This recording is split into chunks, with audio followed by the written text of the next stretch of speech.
Mesdames et messieurs, bonsoir. Soyez les bienvenus dans le 19h de RTI2 au sommaire.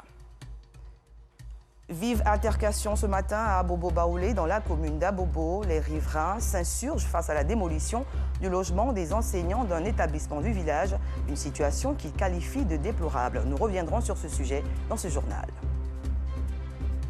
Tous les samedis, la rédaction de RTI2 vous ouvre les portes du Royaume Tourisme et ce soir, nous irons à Dabakala sur les traces de Samori Touré.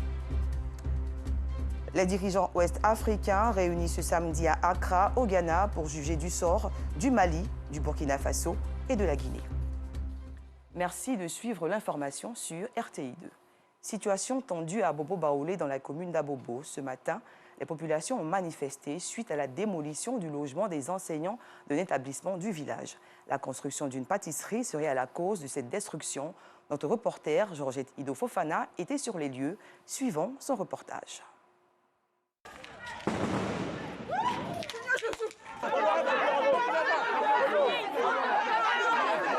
Ces populations du village d'Abobo-Baoulé expriment leur mécontentement après la destruction des logements des enseignants du groupe scolaire Sadjro Daon-Pierre, un établissement public situé dans le village. On doit savoir que la partie arrière de l'école appartient à un certain Libanais. Nous ne pouvons pas accepter de céder ceci parce que ça loge les instituteurs.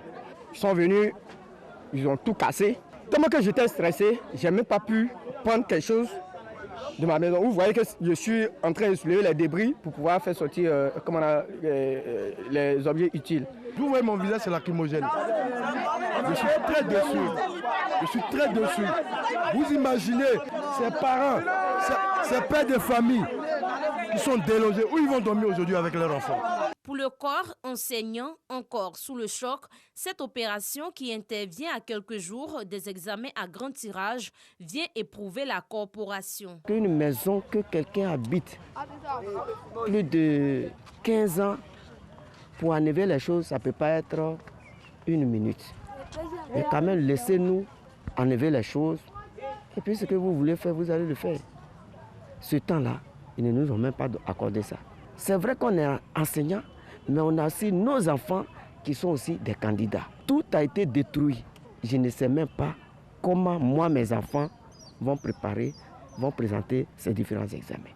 Approchée, la chefferie décline toute responsabilité quant à la vente de ce site à un quelconque opérateur économique. Le monsieur qui s'est dit propriétaire du site a présenté un document. Et nous savons que pour avoir un titre ici, il faut que ça parte de la chefferie d'Abobo-Baoulé. Et le chef du bureau qui donne d'abord une attestation pour aller faire un ACD au niveau du ministère. Il ne sait pas comment, par où il est passé pour avoir son ACD et ses réclame propriétaires. C'est vrai que l'école a été créée par le village d'Abobo-Baoulé, mais le village a concédé à l'État. Mais ça, c'est la responsabilité de l'État. C'est l'État qui doit s'engager pour sauvegarder l'école. En attendant qu'une solution soit trouvée, ces enseignants ont trouvé refuge dans les salles de classe. Le groupe scolaire Sadjro Daon-Pierre existe depuis 1931 et enregistre plus de 2000 élèves.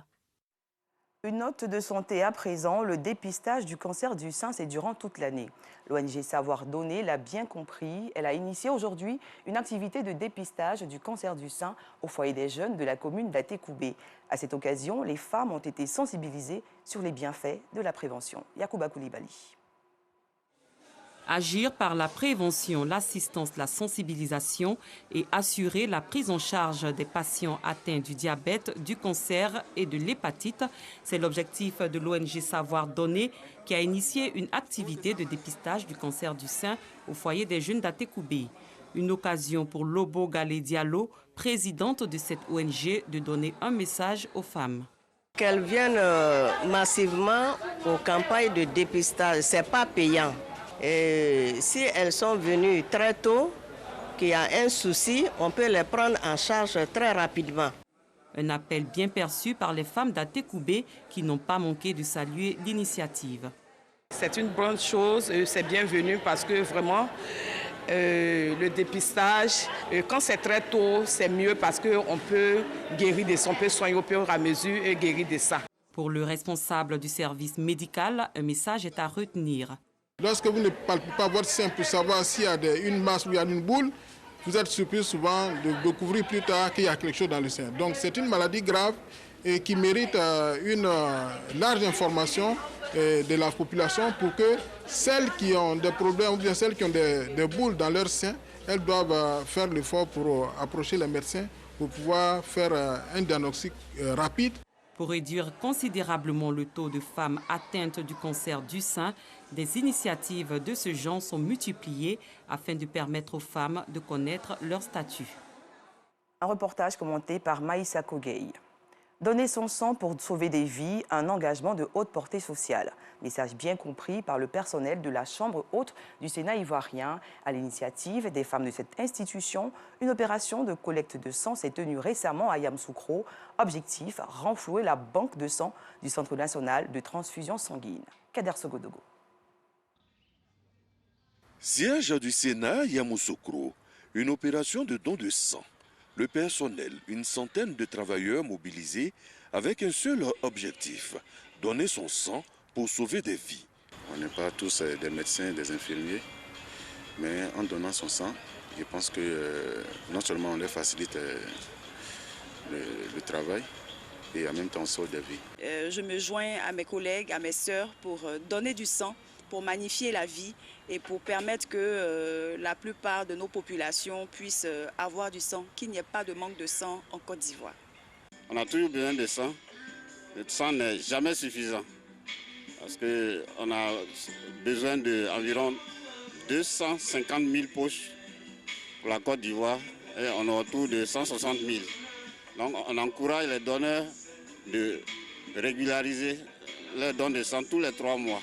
Cette action qui est à mettre à l'actif de l'association des femmes de la Chambre haute du Parlement colle bien avec la vision du président de l'institution, Jano Ahoussou-Kouadio. Son représentant a tenu à le rappeler. Le président du Sénat a souhaité que son institution participe à cet élan de solidarité vis-à-vis donc des populations ivoiriennes et particulièrement des femmes. Vous savez que beaucoup de femmes meurent pendant qu'elles donnent naissance, souvent par faute de sang. Donc le président du Sénat veut aider. Donc la direction du Centre national de transfusion sanguine à venir à bout de cette épineuse question de manque de sang dans nos hôpitaux. Les mères ont été célébrées récemment. Le président du Sénat, Jano Ahoussou-Kouadio, a profité de cette cérémonie pour offrir des bons d'achat aux femmes du Sénat. Une initiative à saluer. La fin de l'année scolaire se signale fortement, le fruit de 9 mois d'abnégation au travail reconnu. Les meilleurs élèves du groupe scolaire Saint-Gilbert de Diago ont été récompensés. La cérémonie s'est tenue récemment dans la commune d'Abobo, au quartier Avocatier. Georgette Ido Fofana.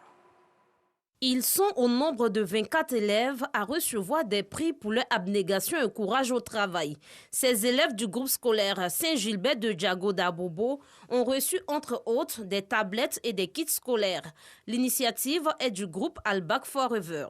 Elle vise à promouvoir l'excellence. Cette année, j'étais le meilleur élève de la classe de terminale D et toute la commune d'Abobo. Je tiens à remercier tous mes professeurs ainsi que mes encadreurs et le parrain. Vraiment, je suis très content. Je ne sais pas comment exprimer ma joie. Nous sommes venus dans cette école afin de primer les meilleurs élèves pour que ces élèves-là puissent s'inspirer de son parcours scolaire.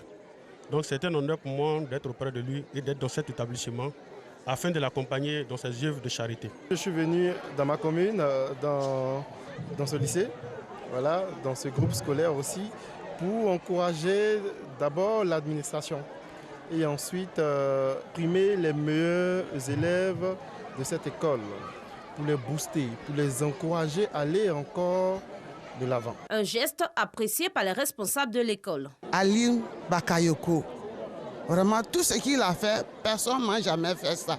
Depuis mon mari était là, l'école est créée, on n'a jamais vu ce qu'il a fait. Vraiment que Dieu le bénisse. Le groupe Albac Forever entend accompagner les meilleurs élèves des établissements scolaires de la commune d'Abobo et du district d'Abidjan. L'Esprit Saint à l'épreuve de sa compréhension par les fidèles musulmans. Le Forum culturel de Côte d'Ivoire s'intéresse à ce sujet. Il a organisé récemment à Abidjan la dédicace de l'œuvre « L'authenticité de l'Esprit », un ouvrage qui défend la dimension morale et spirituelle de l'Esprit Saint. Restons avec Georgette Ido Fofana. L'authenticité de l'esprit, cette œuvre de Cheikh Motari Mortada, traduite en version française par l'imam de la grande mosquée libanaise de Makori, le Cheikh Galeb Kojok, a été dédicacé ce mardi. C'est un livre très riche, nous apprenons beaucoup de choses et ça parle un peu de la philosophie, de la religion, du comportement et aussi ça met en existence un peu une relation entre tout ce qui se passait dans le monde ancien et le monde nouveau. Aujourd'hui, il a parlé de beaucoup de choses dans le livre et quand nous faisons la comparaison avec l'évolution du monde, je pense que nous allons peut-être vers une perdition. Aujourd'hui, avec les vices de la société, je pense que certains oublient les fondements principaux de la vie et de la religion et de la philosophie qui ont été enseignés depuis longtemps. Cette cérémonie de dédicace, une initiative du Forum culturel de Côte d'Ivoire. L'objectif du forum, c'était de promouvoir tout ce qui est production et publication. Et au fait, ce livre est l'un des livres les plus importants qui ont été écrits par le philosophe Murtada Mutahari. Et comme ici, on n'a pas des gens qui parlent l'arabe, qui comprennent l'arabe, donc on voulait traduire ce livre pour permettre à nos citoyens, à nos frères ivoiriens d'avoir accès, de lire. Les gens qui sont responsables en général des générations qui suivent leur éducation se font des soucis concernant leur pensée, leur formation et leur éducation. Donc je pensais à promouvoir un peu la lecture spirituelle. Cette œuvre hautement spirituelle est disponible pour l'heure à la grande mosquée libanaise. L'union fait la force, un adage compris par les artistes du V Baoulé de Côte d'Ivoire. Ils ont décidé de s'unir autour d'un président pour parler de paix et de cohésion sociale. La cérémonie d'investiture s'est déroulée récemment à Abidjan en présence de notre reporter Anicette Conan-Blessing. Amani Johnny est le nouveau président des artistes du V Baoulé de Côte d'Ivoire. Il est investi à l'occasion d'une cérémonie organisée pour la circonstance. Tout ceci pour aider nos artistes à harmoniser entre eux, les artistes, aider, les former pour pouvoir, au fait, un artiste qui n'est pas formé n'est pas à l'aise, les amener à s'unir davantage. Pour le représentant du parrain de la cérémonie, faire régner la cohésion sociale entre les artistes de Baoulé doit être une priorité pour le président nouvellement investi. Vous savez bien qu'on ne peut pas construire une nation, un village, un campement sans cohésion. Et c'est ce qu'il a fait. C'est d'ailleurs le message qui nous a demandé de dire, d'insister sur la cohésion et la paix. Très content. Surtout, je remercie à tous les artistes. Je vais faire beaucoup de tournées pour faire comprendre les artistes, pour que désormais, si l'autre voit son ami, qu'il sache que c'est son frère et soeur. C'est l'ensemble qui fait la force. Je veux que tous ceux qui n'ont pas encore compris, qu'ils comprennent. Qu'aujourd'hui, qu'on dit, nous les artistes chanteurs, on est un. On est un. Nous ne sommes pas là pour se diviser. Surtout les artistes à Caen. Les artistes à Caen, nous sommes très mobilisés à ce que le temps nous regarde. Les femmes de cette variété musicale n'ont-elles aussi pas voulu rester en marge de cet événement?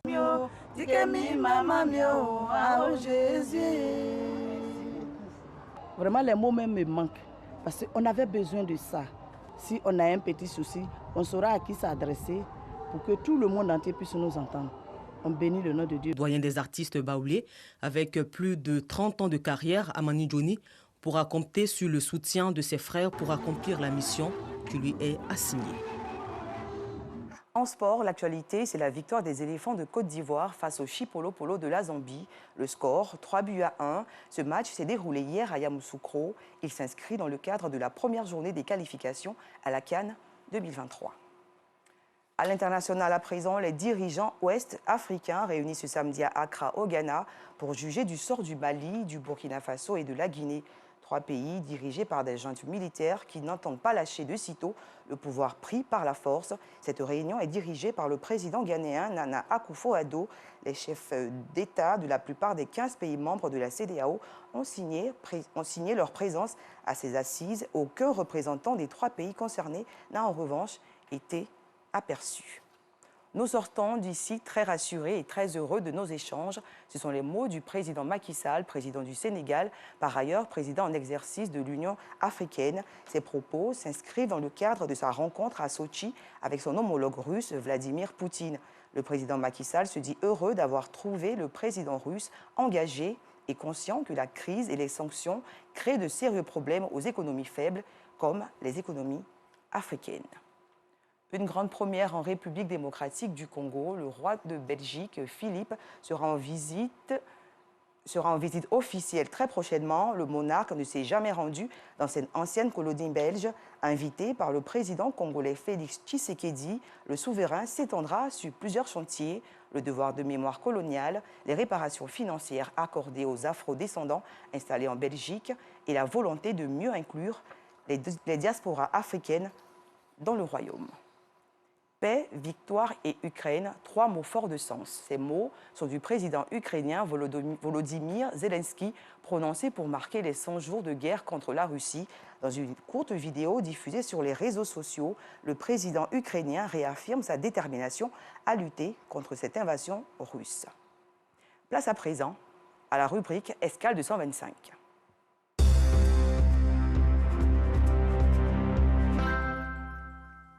L'escale 225 de ce soir allie histoire et découverte. Nous irons à Dabakala, une ville située au centre-nord de la Côte d'Ivoire. Ce département a vu séjourner dans ses murs le puissant combattant guinéen Samori Touré.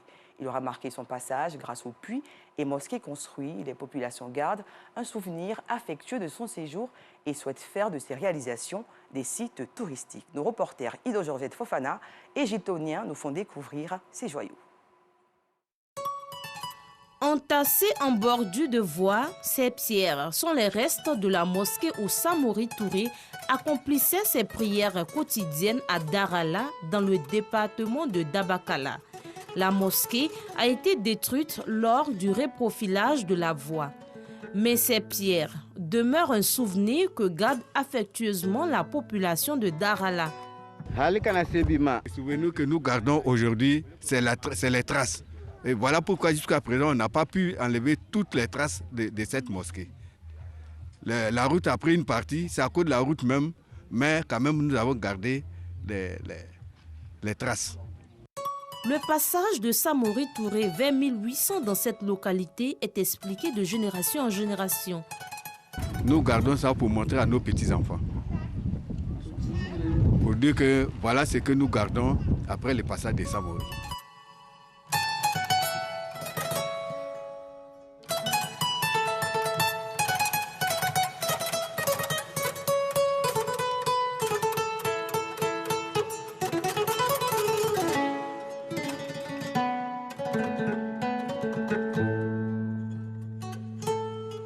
Selon le chef central des Djimini, Samori n'a pas combattu les populations de Darala.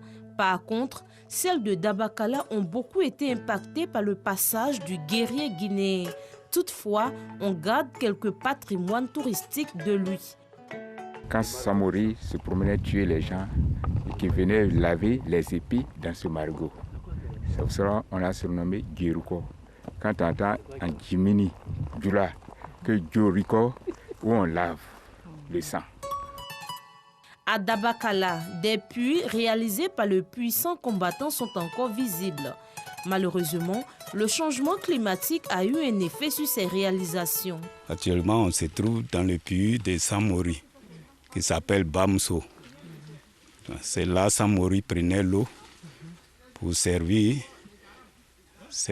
tous ces guerriers et sa famille qui était en train de combattre avec lui. On laisse ça au milieu là, les enfants n'ont qu'à connaître ça dans l'avenir. Tout l'eau est parti. Pendant la saison pluvieuse, il y a de l'eau. Ces carités dans la cour de la mairie de Dabakala sont aussi l'œuvre de Samori. C'est ici qu'il venait se reposer après avoir combattu. Les gens viennent visiter, ceux qui apprennent le Samori à passer ici. Bon, quelles sont les preuves? Ils viennent demander. Et quand ils viennent demander quelles sont les preuves, on vient leur montrer ces carités-là. Samori Touré a repoussé plusieurs communautés hors de Dabakala. Des personnes qui ne sont plus jamais revenues, mais son passage dans le département reste pour le peuple djimini un véritable souvenir. Fin de ce journal, merci de l'avoir suivi et bon week-end à tous.